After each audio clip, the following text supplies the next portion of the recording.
2. The King of the Golden River, or the Black Brothers. Chapter 3. How Mr. Hans set off on an expedition to the Golden River, and how he prospered therein. Written by John Ruskin. The King of the Golden River had hardly made the extraordinary exit related in the last chapter before Hans and Schwartz came roaring into the house very savagely drunk. The discovery of the total loss of their last piece of plate had the effect of sobering them just enough to enable them to stand over Gluck, beating him very steadily for a quarter of an hour, at the expiration of which period they dropped into a couple of chairs and requested to know what he had to say for himself. Gluck told them his story, of which, of course, they did not believe a word. They beat him again till their arms were tired and staggered to bed. In the morning, however, the steadiness with which he adhered to his story obtained him some degree of credence, the immediate consequence of which was that the two brothers, after wrangling a long time on the knotty question which of them should try his fortune first, drew their swords and began fighting.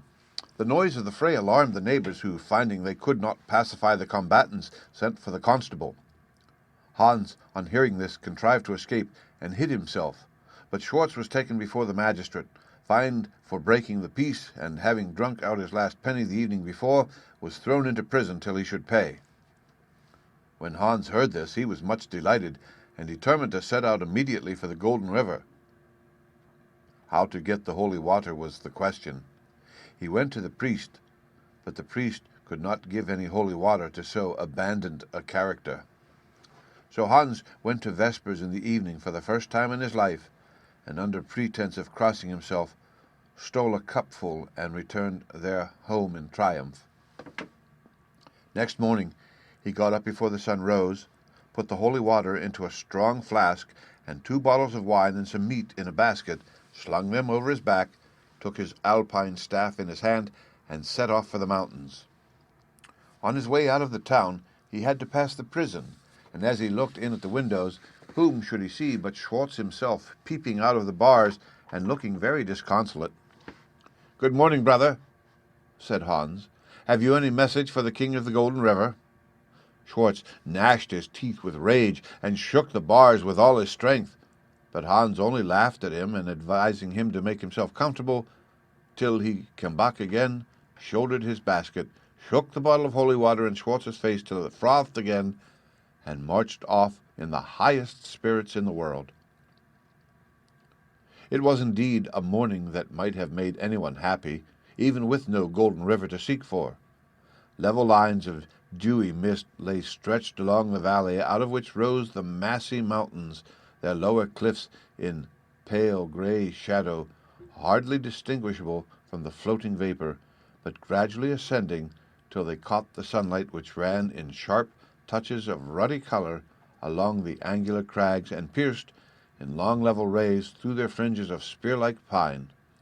Far above shot up red splintered masses of castellated rock, jagged and shivered into myriads of fantastic forms, with here and there a streak of sunlit snow traced down their chasms like a line of forked lightning, and far beyond and far above all these, fainter than the morning cloud, but purer and changeless, slept in the blue sky the utmost peaks of the eternal snow.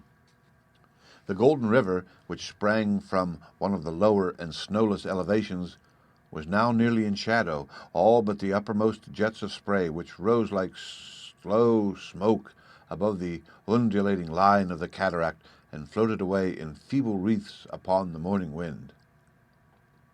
On this object, and on this alone, Hans's eyes and thoughts were fixed. Forgetting the distance he had to traverse, he set off at an imprudent rate of walking, which greatly exhausted him before he had scaled the first range of the green and low hills. He was, moreover, surprised, on surmounting them, to find that a large glacier, of whose existence, notwithstanding his previous knowledge of the mountains, he had been absolutely ignorant, lay between him and the source of the Golden River. He entered on it with the boldness of a practised mountaineer, yet he thought he had never traversed so strange or so dangerous a glacier in his life. The ice was excessively slippery, and out of all of its chasms came wild sounds of gushing water, not monotonous or low, but changeful and loud, rising occasionally into drifting passages of wild melody, then breaking off into short, melancholy tones or sudden shrieks resembling those of human voices in distress or pain. The ice was broken into thousands of confused shapes, but none, Hans thought, like the ordinary forms of splintered ice. There seemed a curious expression about all their outlines, a perpetual resemblance to living features, distorted and scornful. Myriads of deceitful shadows and lurid lights played and floated about and through the pale blue pinnacles, dazzling and confusing the sight of the traveller, while his ears grew dull and his head giddy with the constant gush and roar of the concealed waters. These painful circumstances increased upon him as he advanced. The ice crashed and yawned into fresh chasms at his feet.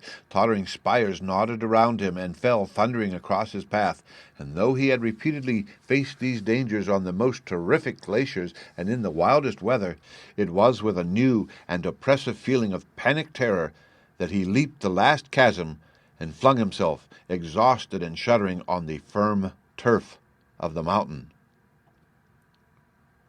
He had been compelled to abandon his basket of food, which became a perilous encumbrance on the glacier, and had now no means of refreshing himself but by breaking off and eating some of the pieces of ice. This, however, relieved his thirst. An hour's repose recruited his hardy frame, and with the indomitable spirit of avarice he resumed his laborious journey. His way now lay straight up a ridge of bare red rocks, without a blade of grass to ease the foot, or a projecting angle to afford an inch of shade from the south sun. It was past noon, and the rays beat intensely upon the steep path, while the whole atmosphere was motionless and penetrated with heat. Intense thirst was soon added to the bodily fatigue with which Hans was now afflicted. Glance after glance he cast on the flask of water which hung at his belt. 3 drops are enough, at last thought he. I may at least cool my lips with it. He opened the flask, and was raising it to his lips, when his eyes fell on an object lying on the rock beside him.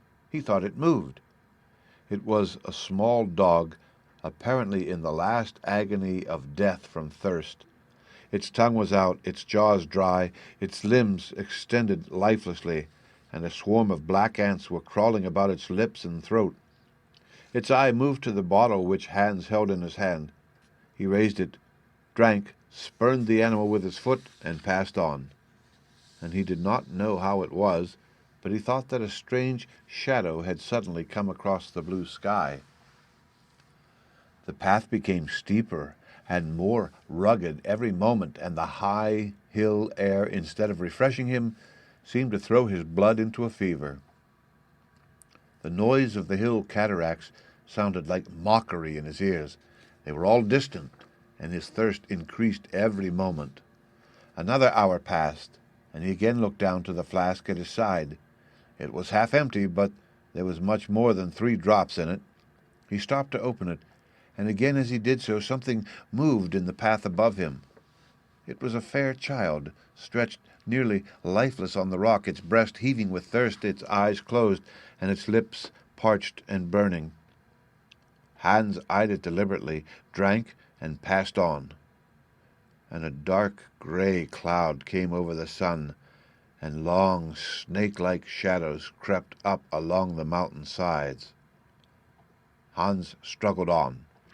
The sun was sinking, but its descent seemed to bring no coolness. The leaden weight of the dead air pressed upon his brow and heart, but the goal was near. He saw the cataract of the Golden River springing from the hillside scarcely 500 feet above him. He paused for a moment to breathe, and sprang on to complete his task. At this instant a faint cry fell on his ear. He turned and saw a gray-haired old man extended on the rocks. His eyes were sunk, his features deadly pale and gathered into an expression of despair. "Water!" He stretched his arms to Hans and cried feebly, "Water! I am dying." "I have none," replied Hans. "Thou hast had thy share of life." He strode over the prostrate body and darted on, and a flash of blue lightning rose out of the east, shaped like a sword. It shook thrice over the whole heaven, and left it dark with one heavy, impenetrable shade. The sun was setting. It plunged toward the horizon like a red-hot ball. The roar of the Golden River rose on Hans's ear. He stood at the brink of the chasm through which it ran. Its waves were filled with the red glory of the sunset. They shook their crests like tongues of fire, and flashes of bloody light gleamed along their foam. Their sound came mightier and mightier on his senses. His brain grew giddy with the prolonged thunder. Shuddering, he drew the flask from his girdle and hurled it into the center of the torrent. As he did so, an icy chill shot through his limbs. He staggered, shrieked, and fell. The waters closed over his cry, and the moaning of the river rose wildly into the night as it gushed over the black stone. The end.